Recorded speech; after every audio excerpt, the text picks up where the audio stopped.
We hear a lot about psychedelic-assisted therapy, but 3 out of 4 people who choose to consume psychedelics do so at home or in nature with friends or loved ones.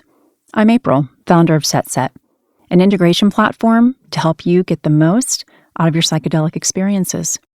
The podcast episode you're about to listen to may reference one of my previous shows, The High Guide or How to Do the Pot, because I've been a trusted source in cannabis and psychedelics since 2015. I invite you to visit getsetset.com and sign up for our newsletter to receive your free guide on set and setting to make the most of your next psychedelic journey. If you are going to be bringing edibles to any kind of gathering, you are labeling and making it incredibly easy for anyone to tell that what you are serving has pot in it. Welcome to our High Five mini-series, where we give you practical tips for how to do the pot. I'm your host, April Pride. Do you know how to do the pot properly? Like if your grandmother were watching to make sure you're minding your manners? If not, it's not your fault. How do we teach the specifics of a behavior that's been forbidden? Our guest this week has lots of cred to help us correctly socialize, and her relationship with cannabis might surprise you. I'll give you a hint. For 5 generations, her family has been the go-to source for etiquette in the U.S. Hi, I'm Lizzie Post, and I co-run the Emily Post Institute. Lizzie is the great-great-granddaughter of etiquette expert Emily Post and the author of Higher Etiquette, a guide to the world of cannabis from dispensaries to dinner parties. And Lizzie is here to help us today on this High Five mini-episode.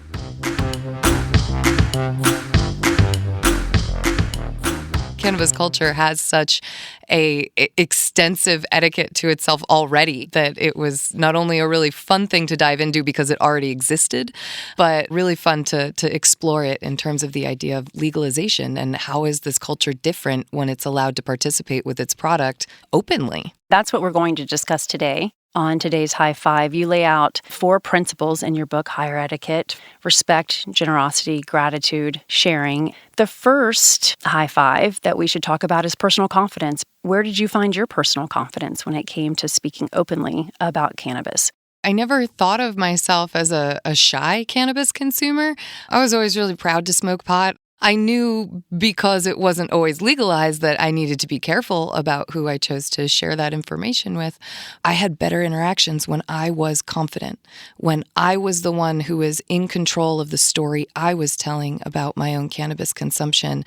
And when I told that story positively, which I should be because cannabis is a positive thing in my life, I found that people gave me a lot of respect for that, even if they were folks who were shocked that I consumed cannabis. It starts with the people that you do trust in your life, that you know whether they consume or not are people who are going to accept you and accept the fact that you are a smart, capable person who can make decisions for themselves. So think about why you consume cannabis. Think about what you would say to someone who isn't comfortable with you consuming cannabis. Think about what you gain out of it so that when you talk to people, you're just a little bit more prepared. So High Five number 2, respect. Talk to us about what respect means for you. We are recognizing that the other people in a given situation are human beings who deserve to be considered. When it comes to someone else's consumption, you want to be as discreet as possible. You really want to watch your language, watch what you're talking about when you're in a group of 3 people and you know that all 3, you've smoked pot with all 3 of them, and a 4th person joins the conversation. That's the point where you resist the urge to tell that story about the time you all smoked that joint together. If you're unsure, just don't go there. It's a great rule to follow. Can you talk a little bit about options that you would recommend for indoor and public consumption with others who maybe are not consuming? Is this smoke going to bother anyone? And if it is, then the people who are smoking should really take the smoke to a place where it's not going to bother someone. And it is why we lean on the advice of offer to go somewhere else, offer to open that window, offer to turn on that fan, as opposed to making the person who's not consuming leaving the group, We try to be inclusive as much as possible. Let's make sure that choosing to consume doesn't alienate anyone else. And that attitude of inclusion and awareness, that brings us to number 3, generosity. People are just so willing to be generous, whether it's with their information or it's their actual product or with their consideration when it comes to cannabis. That's been such a huge part of the community, and that comes from this place of prohibition that we've been in for the past 100 years. And to me, it's really special. It's people helping people. It's recognizing that this plant does a lot of good for a lot of people and making sure that they have access to it, whether it's that classic shared joint at a concert, whether it's helping out your buddy, or whether it's providing medicine for people. One of the things that I really love is that this community is so based on generosity. And that brings us to number 4, gratitude. I'm always super, super grateful when I'm gifted cannabis. How do you re-gift cannabis in a way that doesn't dismiss your gratitude for the gift in the first place? Focus on the fact that someone gave you something that they thought you would like and that you're appreciative of just that level of generosity. It might not be a strain you can consume, or it might not be a method, a product that you can consume, but you can say, oh my gosh, this is incredibly thoughtful of you. Thank you so much. You can leave your thank you at that, or you might say, oh, is it okay with you if I save this for when my grandma visits? She loves this strain. I like this method because it both gives you a chance to say thank you for the gift, but it also lets you show how you might be excited to use it and incorporate it in your life, even if it isn't to roll a joint right now and smoke it. If you're bringing a joint to share with a friend, you don't want to present that joint as a gift. You want to present that as a contribution or as a party favor, something we can all do together. When you are giving it as a gift, you really want to make sure you're clear that it's a gift, and this is something I'm giving to you, and it is yours to do with as you wish. Okay, the gift of the joint to the party that is intended to be consumed at the party brings us to number 5, which is sharing, because the first question I have is who lights that joint? That is such a tough call, right? So I think it definitely does depend. More often than not, I see hosts being the one to either spark a joint that they've purchased or rolled themselves.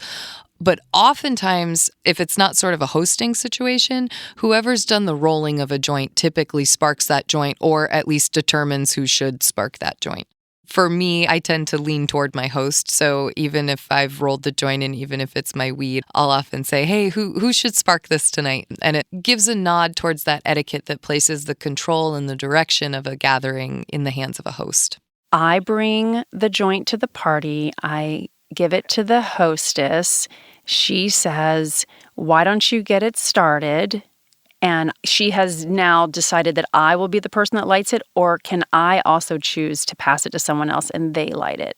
I think you could do either. At that point, you've been given the go-ahead by the host. What you don't want to do is run around the whole party asking each person if they would like to be the one to light the joint. Just get the thing going. Everybody wants to get high. We always pass to the left. Typically, yeah, but not all joints end up in circles, you know what I mean? And so it is important to recognize when a joint is just freely being passed around a party.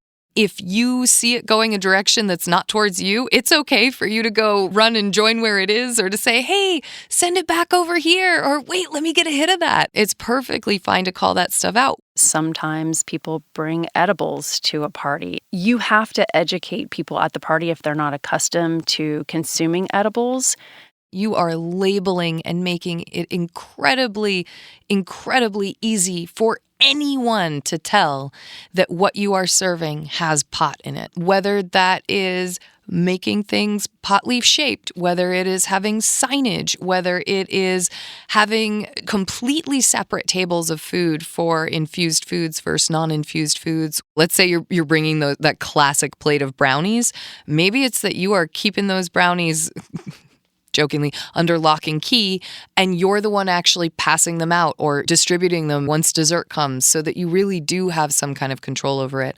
But you need to be aware of how potent your product is. That's really hard to do when we're talking about homemade infused goods. It's a really good idea if you live in a state where you can get your hands on edibles that you can purchase. You can count on the fact that this is 2.5 milligrams, 5 milligrams, 10 milligrams, whatever it is. That's going to really help people understand what they're consuming and how much they can consume.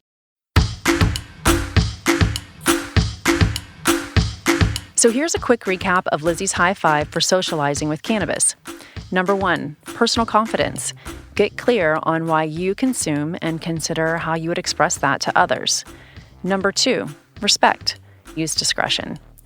Number 3, generosity of information and attitude towards others' decisions. Number 4, gratitude. Any gifted weed should be appreciated and without guilt, regifted. Number 5, sharing. When the hostess gives you the go, light it up and pass it to the left.